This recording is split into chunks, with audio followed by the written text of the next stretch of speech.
ராமே ஆண்டாலும் ராவண ஆண்டாலும் எனக்கு ஒரு கவலை இல்லை.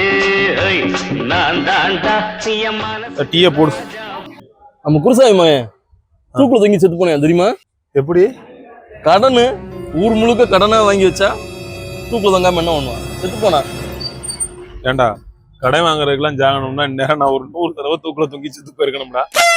உலக நாடுகளே கடன்ற அச்சானில தான்டா சுத்திக்கிட்டு இருக்கு. உனக்கு மட்டும் கடன் இருக்குல்ல, நீ எல்லாம் எப்படி இவ்வளவு ஜாலியா சுத்திக்கிட்டு இருக்க?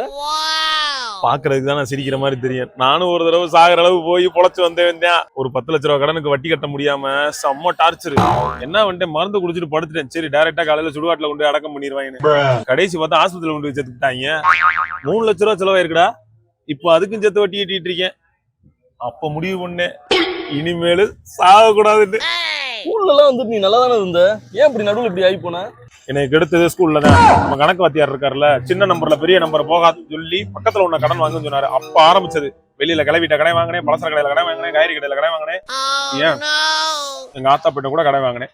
இப்ப கடைசி பாரு, குடிக்கிற டீக்கு கூட நீ காசு கொடுப்ப அப்படின்னு நம்பி வந்துட்டேன். 12 ரூபா டீக்கு கொடுக்க வக்கில்ல. இதெல்லாம் உலக அரசியல் பேச